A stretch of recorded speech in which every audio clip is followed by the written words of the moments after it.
Hello friends, आज के इस वीडियो में हम डिस्कस करेंगे इलास्टिसिटी ऑफ प्राइस एक्सपेक्टेशंस। इस कॉन्सेप्ट के अंदर जे.आर. हिग्स ने अपने कॉन्सेप्ट में प्राइस और डिमांड को लेके किस तरह से उनका एक पॉइंट ऑफ व्यू यहाँ पे इस वीडियो के अंदर उन्हें रखा है, इसके बारे में हम डिस्कस करेंगे कि किस तरह से इलास्टिसिटी ऑफ डिमांड के अंदर प्राइस एक्सपेक्टेशंस ये कितना इम्पोर्टेंट अपना रोल निभाता है और किस तरह से ये प्राइस एक्सपेक्ट करते हैं कंज्यूमर और उसके साथ साथ किस तरह से डिमांड के अंदर जो इंक्रीज या चेंजेस यहाँ पे जो प्रेजेंट करता है, इसके बारे में जे.आर. हिग्स ने एक अलग अपना थॉट्स, अपना पॉइंट ऑफ व्यू यहाँ पे रखने की कोशिश इस मेथड के साथ यहाँ पे प्रेजेंट करने की कोशिश की है। जिस तरह से हमने जो सीरीज़ हम कवर कर रहे हैं इलास्टिसिटी ऑफ डिमांड के अंदर, इस कॉन्सेप्ट में हमने 7 यहाँ पे पार्ट्स डिफरेंट जो उनके टाइप्स है, इलास्टिसिटी ऑफ डिमांड एग्जैक्टली क्या है और उसके टाइप्स क्या है, उसके बारे में हमने डिस्कस किया। जो पार्ट 1 के अंदर हमने इलास्टिसिटी ऑफ डिमांड को प्रेजेंट किए, पार्ट 2 के अंदर price elasticity of demand, part 3 के अंदर method of measuring price elasticity of demand. इनके 2 हमने वीडियो बनाए, जिसके पार्ट 1 पार्ट 2 के अंदर हमने method of measuring price elasticity of demand किस तरह से मेजर की जाती है, उनकी क्या मेथड होते हैं, ये 2 पार्ट में हमने इसे कवर करने की कोशिश की। पार्ट 4 के अंदर हमने इनकम इलास्टिसिटी ऑफ डिमांड को प्रेजेंट किया कि सिर्फ प्राइस ही एक मेन फैक्टर नहीं होता है, उसके अलावा कई ऐसे फैक्टर होते हैं जो इलास्टिसिटी ऑफ डिमांड के अंदर चेंजेस लाने की कोशिश करते हैं, जिसमें इनकम भी एक अपना इम्पोर्टेंट रोल निभाता है। नेक्स्ट वीडियो के अंदर क्रॉस इलास्टिसिटी ऑफ डिमांड के बारे में हमने डिस्कस किया कि किस तरह से सब्स्टिट्यूट गुड्स और कॉम्प्लीमेंट्री गुड्स भी एक इम्पॉर्टेंट अपना रोल निभाते हैं, जिसकी वजह से किसी भी कमोडिटी के अंदर उसकी प्राइस में चेंज होने के साथ साथ किस तरह से डिमांड में भी चेंज होता है। नेक्स्ट वीडियो में हमने डिस्कस किया था प्रोमोशनल इलास्टिसिटी ऑफ डिमांड या एडवर्टाइजमेंट इलास्टिसिटी ऑफ डिमांड। इस कॉन्सेप्ट में किस तरह से किसी भी कमोडिटी की अगर एडवर्टाइजमेंट में अगर इंक्रीज़ किया जाए, एक्सपेंडिचर बढ़ाया दिया जाए, तो किस तरह से उसकी डिमांड के अंदर किस तरह से चेंजेस होते हैं, इसके बारे में हमने डिस्कस किया। और इस सीरीज़ की जो लास्ट जो टॉपिक है वो कहता है सब्स्टिट्यूशंस इलास्टिसिटी ऑफ डिमांड। इसके बारे में ये सभी टाइप्स हमने इलास्टिसिटी ऑफ डिमांड के अंदर हमने इसे कवर करने की कोशिश की और उसी के साथ एक ऐसा एंगल भी यहाँ पे जे.आर. हिग्स ने दिया जो रिलेटेड करता है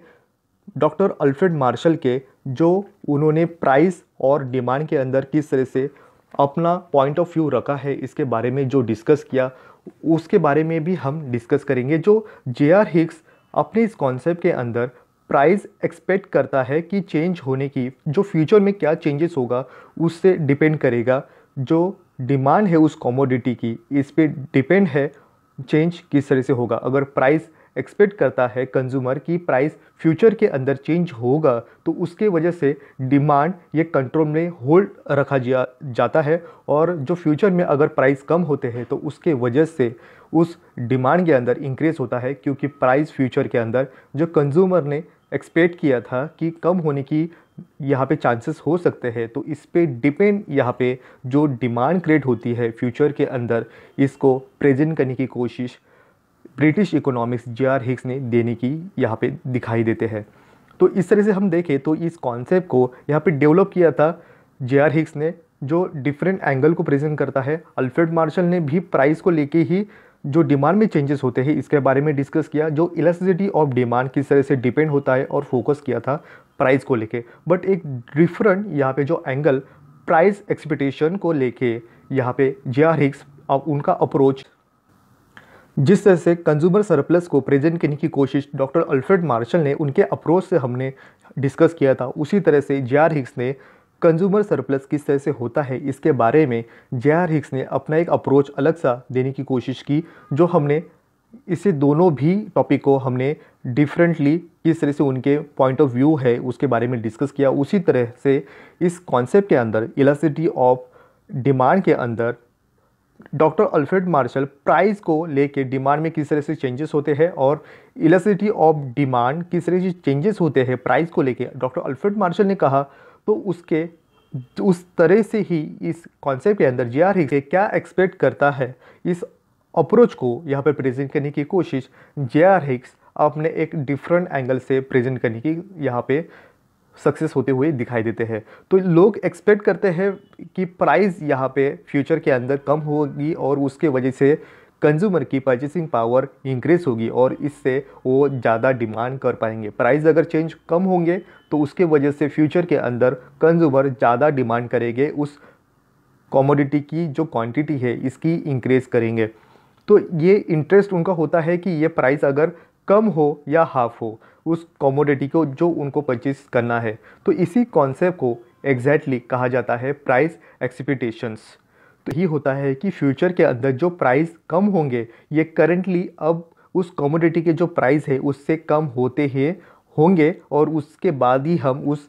कमोडिटी को यहाँ पे परचेज करने की कोशिश करेंगे। तो ये करंट प्राइस और फ्यूचर प्राइस इन दोनों का जो डिफरेंस होगा इसी को ही यहाँ पे इलास्टिसिटी ऑफ प्राइस एक्सपेक्टेशन कहा जाता है। इलास्टिसिटी ऑफ डिमांड, इस कॉन्सेप्ट के अंदर हम देखें तो ये कॉन्सेप्ट हमें यही कहता है कि किस तरह से प्राइस के अंदर अगर चेंज होता है तो उसका इम्पैक्ट यहाँ पे उस कमोडिटी की जो डिमांड है ये डिमांड में चेंजेस होता है। अगर प्राइस कम होती है तो डिमांड बढ़ती है, अगर प्राइस ज़्यादा होती है या इंक्रीज करती है तो उस कमोडिटी की डिमांड यहाँ पे डिक्लेन करती हुई दिखाई देती है। तो इन दोनों में जो रिलेशनशिप है प्राइस और डिमांड को लेके ये inverse relationship elasticity of demand हमें प्रेजेंट करती है। तो इस तरह से हमने इस कॉन्सेप्ट के अंदर हमने देखे जो लॉ ऑफ डिमांड है, ये लॉ ऑफ डिमांड हमें यही कहता है कि किस तरह से डिमांड के अंदर जो चेंजेस आए हैं क्वालिटी बेस पे यही प्रेजेंट करता है। बट यहाँ पे इलास्टिसिटी ऑफ डिमांड हमें प्रेजेंट करता है क्वांटिटी बेस पे, उस डिमांड के अंदर कितनी क्वांटिटी से चेंज आया है इसको प्रेजेंट करने की कोशिश इलास्टिसिटी ऑफ डिमांड करता है। बट ये लॉ ऑफ डिमांड हमें सिर्फ और सिर्फ यहाँ पे क्वालिटी बेस जो चेंजेस हुए हैं उतना ही उसे प्रेजेंट करता हुआ दिखाई देता है। तो ये जो लॉ ऑफ डिमांड और जो कॉन्सेप्ट इंपॉर्टेंट यहाँ पे रोल निभाता है इकोनॉमी के अंदर, उसी तरह से यहाँ पे इलास्टिसिटी ऑफ डिमांड ये भी अपना एक इम्पॉर्टेंट अहम रोल इकोनॉमी के अंदर प्रेजेंट करता हुआ दिखाई देता है। जहाँ पे लॉ ऑफ डिमांड क्वालिटी पे बेस यहाँ पे प्रेजेंट करता है तो इलास्टिसिटी ऑफ डिमांड ये क्वांटिटी बेस जो कॉन्सेप्ट है ये प्रेजेंट करता हुआ दिखाई देता है। तो ये दोनों का जो डिफरेंस है ये डिफरेंस ये जानना इतना ही इम्पोर्टेंट इकोनॉमी के अंदर होता है। तो इस तरह से हम देखें जो इलास्टिसिटी ऑफ डिमांड है ये डिमांड के अंदर सिर्फ और सिर्फ मार्शल ने दिया हुआ जो प्राइस ये मेन फैक्टर यहाँ पे माना जाता था, सिर्फ और सिर्फ ये प्राइस ही एक इम्पॉर्टेंट फैक्टर माने जाएंगे और उसके वजह से ही इकोनॉमी के अंदर या हम कहें उस कंट्री की जो डिमांड है कमोडिटी को लेके उसमें चेंजेस सिर्फ और सिर्फ प्राइस को लेके ही आते हैं। और उसके साथ साथ ही उन्होंने उसकी डिग्रीज़ को यहाँ पे प्रेजेंट किया कि किस तरह से प्राइस के क्या क्या डिग्रीज होते हैं। हमने ऑलरेडी इस टॉपिक को डीपली यहाँ पे प्रेजेंट करने की कोशिश हमारे चैनल पे किए हैं, जो उसकी वीडियोस इजीली अवेलेबल है हमारे प्लेलिस्ट पे। उसी के साथ जो प्राइस के साथ जो अल्फ्रेड मार्शल इन्होंने इस कॉन्सेप्ट को प्रेजेंट किया, बट कई इकोनॉमिक्स ये भी मानते हैं कि सिर्फ और सिर्फ प्राइस ये मेन फैक्टर नहीं हो सकता, उसके अलावा कई यहाँ पे जो फैक्टर है ये भी अपना अपना इम्पॉर्टेंट रोल निभाते हैं। जिस तरह से इनकम हो, क्रॉस इलास्टिसिटी हो, प्रमोशनल या एडवर्टाइजमेंट हो, इन सभी ये जो कॉन्सेप्ट है ये अपना अपना रोल निभाते हैं। उसी के साथ एक डिफरेंट एंगल देने की कोशिश जे.आर. हिक्स करते हैं और वो कहते हैं कि किस तरह से किसी भी कंज्यूमर जो एक्सपेक्ट करता है फ्यूचर में होने वाले चेंजेस को लेके, तो ये जो चेंजेस होंगे ये चेंजेस भी अपना इम्पोर्टेंट रोल निभाते हैं और इसके वजह से भी इकोनॉमी के अंदर चेंजेस या उस क्वांटिटी के अंदर उस कमोडिटी की जो डिमांड है उसकी चेंजेस हो सकते हैं। जो इलास्टिसिटी ऑफ प्राइस एक्सपेक्टेशंस ये इम्पॉर्टेंट जो टॉपिक यहाँ पे क्लियर करने की कोशिश जे.आर. हिक्स करते हुए दिखाई देते हैं। जे.आर. हिक्स ने इस कॉन्सेप्ट को 1939 के अंदर ये इस कॉन्सेप्ट को पब्लिश किया और किस तरह से ये इलास्टिसिटी ऑफ प्राइस एक्सपेक्ट करता हुए कंज्यूमर किस तरह से इसके बारे में भी ये इम्पॉर्टेंट कॉन्सेप्ट देने की कोशिश जे.आर. हिक्स करते हुए दिखाई देते हैं। तो ये डिफाइन करता है कि रेशो क्या होगा। ये रेशो प्रेजेंट करता है relative change in expected future price to relative change in current price. जो करंट प्राइस आज की उस कमोडिटी की क्या है और फ्यूचर में उस कमोडिटी की जो प्राइस है ये प्राइस क्या चेंजेस हो सकते हैं, जो किस तरह से कंज्यूमर एक्सपेक्ट करता है उस प्राइस को लेके फ्यूचर के अंदर। तो इन दोनों में जो डिफरेंस होगा ये डिफरेंस ही इस कॉन्सेप्ट का एक इम्पॉर्टेंट रोल अदा करता है कि क्यों जे.आर. हिक्स ने दिया हुआ ये कॉन्सेप्ट इकोनॉमी के अंदर इम्पोर्टेंट मानता है। जो प्राइस एक्सपेक्टेशंस कंज्यूमर को लेके क्या होता है, इसकी माइंडसेट जो कंज्यूमर की होती है, इससे पहचानने की कोशिश जे.आर. हिक्स ने अपने इस कॉन्सेप्ट के अंदर देने की कोशिश की है, जो मेनली फोकस करता है प्राइस चेंज क्या होगा फ्यूचर के अंदर। ये माइंडसेट यही कहता है कि प्राइस के फ्यूचर के अंदर उस कम जो गुड्स है उसके प्राइस कम होंगे या हाफली लेस होंगे। इसी कॉन्सेप्ट को हम देखें तो price expectation is very useful in formulation price policy for producers or maker. तो इस कॉन्सेप्ट को अंदर हम देखें कि किसी भी प्रोड्यूसर होते हैं जब अपनी प्रोडक्शन लेते हैं तो ये माइंडसेट क्या होगा मार्केट के अंदर, ये क्लू निकालने की कोशिश प्रोड्यूसर करता है और उसके वजह से ये मार्केट के अंदर किस तरह से जो प्रोडक्ट है इसका सेल करने के लिए क्या प्राइस रखे और क्या इसको इस्टेब्लिश करने के लिए प्राइस मार्केट के अंदर क्या कंज्यूमर दे सकता है और उसको सेल करने के लिए किस हद तक या किस उसकी ज़रूरत को देख के प्राइस यहाँ पे डिसाइड करने के लिए जो प्रोड्यूसर और मेकर होते हैं, इनको एक इम्पॉर्टेंट कॉन्सेप्ट जे.आर. हिक्स ने दिया है, जो फॉर्मुलेशन प्राइस पॉलिसी मेक करने के लिए या बनाने के लिए ये कॉन्सेप्ट इम्पॉर्टेंट अपना रोल निभाता है। इलास्टिसिटी ऑफ प्राइस एक्सपेक्टेशंस हमें यही क्लियर करने की कोशिश करता है। The elasticity of price expectations में B defined as the ratio of the relative change in expected future price to the relative change in current price। जो प्राइस करेंटली जो उस गुड्स की जो प्राइस करेंटली अभी अवेलेबल है और future के अंदर उस गुड्स की जो प्राइस चेंज होंगे, इनमें जो डिफरेंस होगा यही डिफरेंस यहाँ पे प्रेजेंट करता है उस गुड्स की जो डिमांड है, ये डिमांड कितनी बढ़ेगी, क्योंकि कंज्यूमर ये डिसाइड करता है और एक्सपेक्ट करता है फ्यूचर के अंदर उस कमोडिटी के जो प्राइस कम होंगे या हाफ होंगे जो अभी करेंटली प्राइस उसके अवेलेबल है। तो इसी कॉन्सेप्ट को डिक्लेयर करने की कोशिश या और भी इजीली करने की कोशिश जे.आर. हिक्स अपने इस कॉन्सेप्ट के अंदर करते हुए दिखाई देते हैं। इलास्टिसिटी ऑफ प्राइस एक्सपेक्टेशन को प्रेजेंट करने के लिए और उसकी वैल्यू किस तरह से हम निकालें, जो करेंटली प्राइस क्या है और फ्यूचर के अंदर उसकी प्राइस क्या होगी, इसमें जो डिफरेंस है ये डिफरेंस निकालने के लिए जे.आर. हिक्स ये फॉर्मूला देते हैं जो कहता है EX ये प्रेजेंट करता है elasticity of price expectations is equal relative change in the expected future price upon relative change in current price. तो इस तरह से हम सिंबॉलिकली इसको प्रेजेंट करें तो इसकी वैल्यू हम इस तरह से रखें और तो उसका सिंबॉलिकली इस तरह से ये प्रेजेंट करता है EX is equal delta PF upon PF divided delta PC upon PC। तो इसका जो वैल्यू है हम कहे कि किस तरह से relative change in expected future price को क्या उन्होंने कहा और relative change in current price के बारे में वो क्या कहते हैं। तो इस तरह से जो डिवाइडेड को हम मल्टीप्लाई करेंगे तो इस तरह से हमें ये फॉर्मूला इस तरह से मिलेगा, delta PF upon delta PC multiply PC upon PF। तो इस तरह से इस कॉन्सेप्ट के अंदर हम जो वैल्यू उसकी पुट करेंगे फ्यूचर की प्राइस क्या है और करंटली प्राइस क्या है, तो इनमें जो डिफरेंस निकल के आएगा तो ये हमें कहेगा कि ये ग्रेटर देन 1 है, लेस देन 1 है, यूनिटरी है या इन्फिनाइट है या ज़ीरो है। ये कौन से मेथड के साथ उसकी डिग्रीज के साथ ये प्रेजेंट करेगा, उसकी वैल्यू को निकालने के बाद ही हमें इस इलास्टिसिटी ऑफ प्राइस एक्सपेक्टेशन जो कंज्यूमर प्राइस को लेके क्या एक्सपेक्ट कर रहे हैं फ्यूचर के अंदर उस गुड्स को लेके इसकी वैल्यू हमें प्रेजेंट करती हुई दिखाई देगी। इस तरह से हमारा नेक्स्ट पॉइंट बनता है types of elasticity of price expectations. तो यहाँ पे इस कॉन्सेप्ट के अंदर जो टाइप्स है या हम कहें उसकी डिग्रीज क्या है इलास्टिसिटी ऑफ प्राइस एक्सपेक्टेशन को लेके कंज्यूमर किस तरह से उनके जो सोच है इस सोच को यहाँ पे डिवाइड करते हुए जे.आर. हिक्स यहाँ पे 5 टाइप्स या हम कहें 5 डिग्रीज को प्रेजेंट करते हुए दिखाई देते हैं, जिसमें फर्स्ट है greater than 1 demand, second unitary demand, third less than 1 demand, fourth zero demand, fifth negative demand. इस कॉन्सेप्ट के अंदर हम जो फर्स्टली देखेंगे जो ग्रेटर देन 1 डिमांड, ये कहता है buyers expect that the future price will be raise by a larger changes percentage that the current price. इस कॉन्सेप्ट के अंदर यहाँ पे जो कंज्यूमर है, ये कंज्यूमर फ्यूचर के अंदर जो प्राइस चेंज होने का जो यहाँ पे माइंडसेट करता है, उसके माइंडसेट से ज़्यादा यहाँ पे उस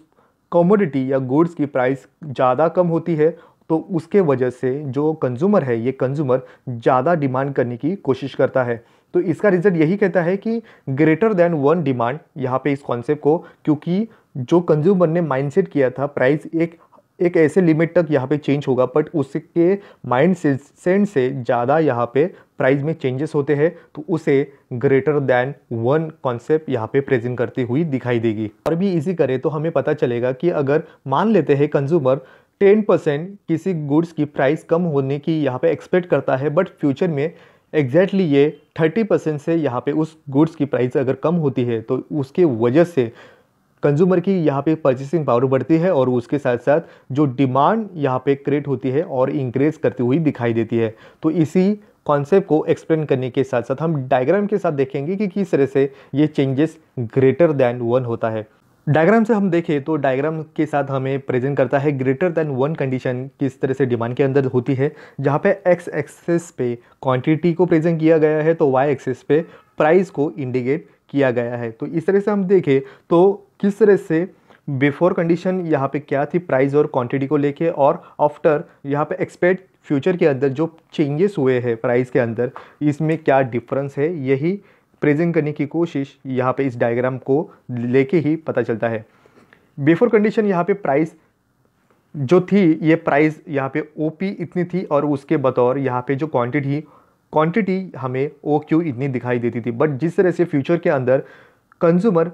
एक्सपेक्ट करता है कि ये प्राइस 10% से कम होगी, बट ये एग्जैक्टली फ्यूचर के अंदर 30% से प्राइस कम होती है और प्राइस ओ P1 इतनी होगी, और उसके वजह से प्राइस 30% से कम होने की वजह से फ्यूचर के अंदर कंज्यूमर ने यहाँ पे जो डिमांड है, ये डिमांड यहाँ पे चेंज होने की वजह से क्वांटिटी में ज़्यादा चेंज हुआ, या हम कहें डिमांड के अंदर यहाँ पे और भी ज़्यादा यहाँ पे चेंजेस दिखाई दिए। जो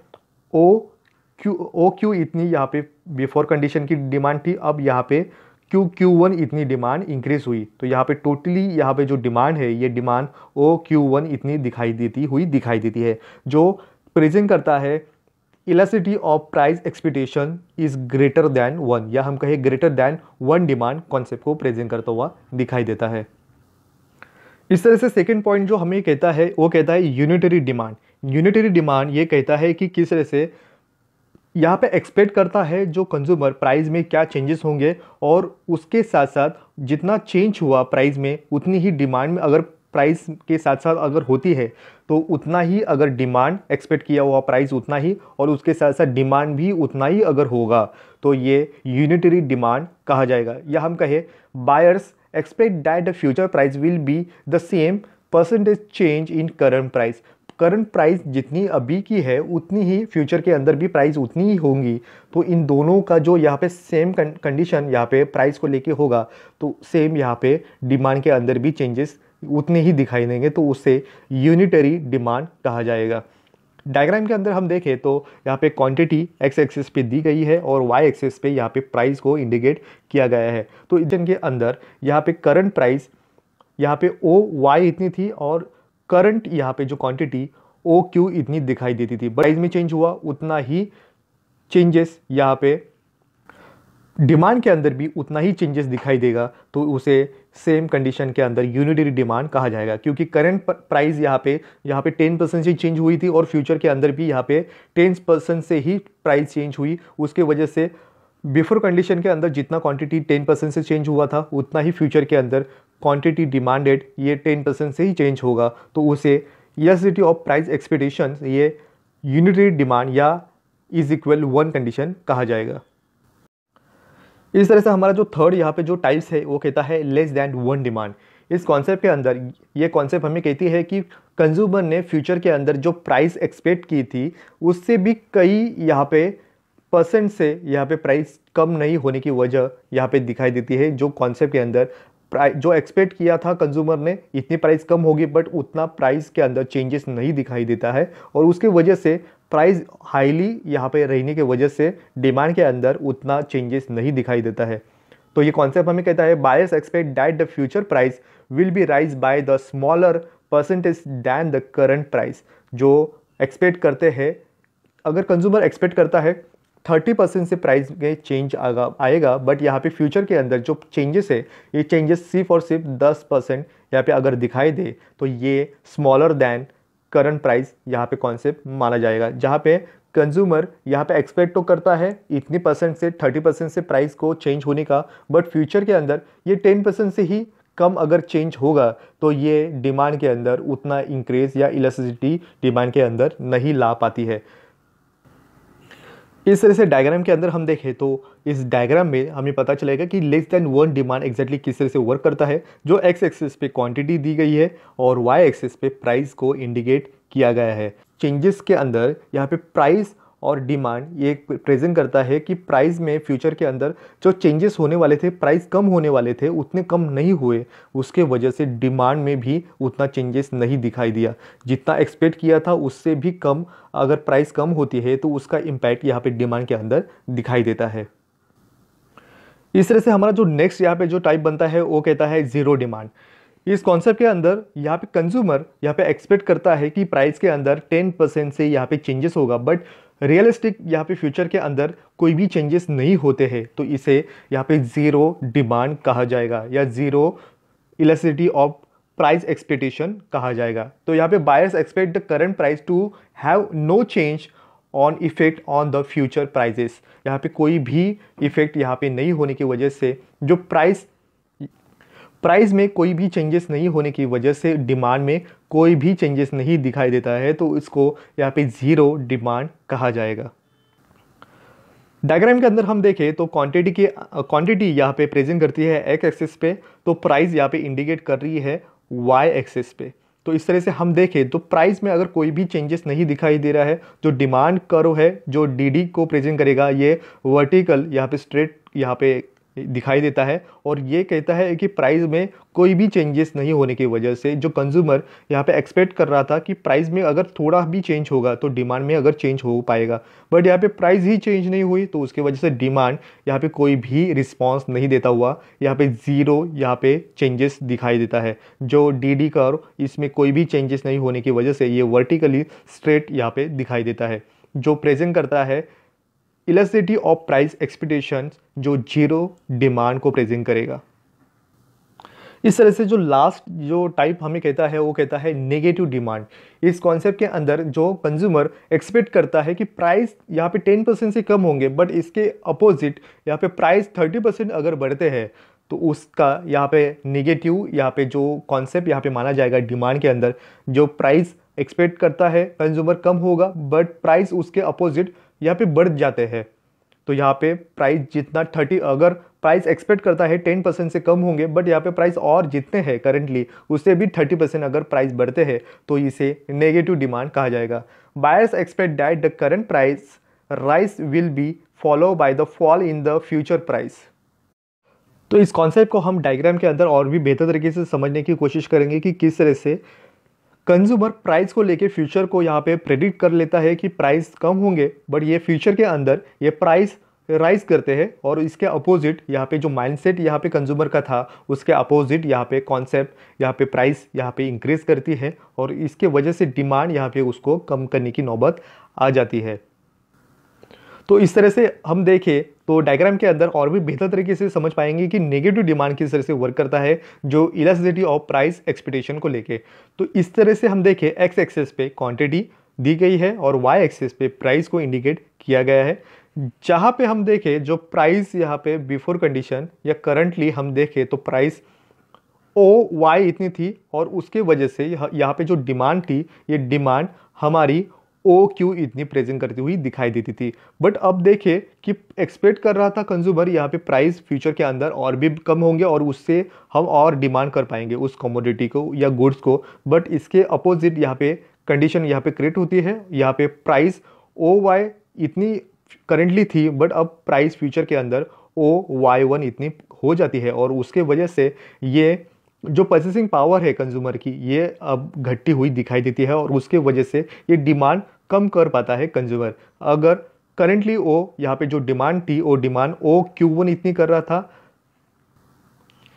करंटली जो कंज्यूमर था ये डिमांड यहाँ पे ओ क्यू इतनी कर रहा था, अब यहाँ पे डिमांड घटी हुई दिखाई देती है। वो यहाँ पे ओ क्यू वन इतनी दिखाई देती है क्योंकि प्राइस अब राइज हुए हैं और उसके वजह से ये परचेसिंग पावर जो कंज्यूमर की है वो कम होती हुई दिखाई देती है और उसके वजह से यहाँ पे क्वांटिटी जो डिमांड है कंज्यूमर करने का यहाँ पे घटी हुई डिक्लाइन करती हुई दिखाई देती है। जहाँ पे जो डी यहाँ पे डिमांड कर्व है ये ऊपर से नीचे आने का जो स्लोप है ये नेगेटिवली या डिक्लाइन करता हुआ दिखाई देता है। तो यहाँ पे जो नेगेटिवली डिमांड कॉन्सेप्ट हमें यही कहता है कि कंज्यूमर यहाँ पे प्रेडिक्ट कर लेता है कि प्राइस यहाँ पे और घटेंगे, बट यहाँ पे अपोजिट कंडीशन यहाँ पे फ्यूचर के अंदर हो जाती है और प्राइस घटने की बजाय यहाँ पे प्राइस और भी राइज करते हैं, जो यहाँ पे उस कमोडिटी को, उस गुड्स को खरीदने की यहाँ पे परचेसिंग पावर उस कंज्यूमर की कम होती हुई दिखाई देती है और उसका इम्पैक्ट उसको क्वांटिटी डिमांड करने में भी यहाँ पे गिरावट होती हुई दिखाई देती है। तो आज के इस टॉपिक में बस इतना ही, मिलते हैं नेक्स्ट वीडियो में। Thank you.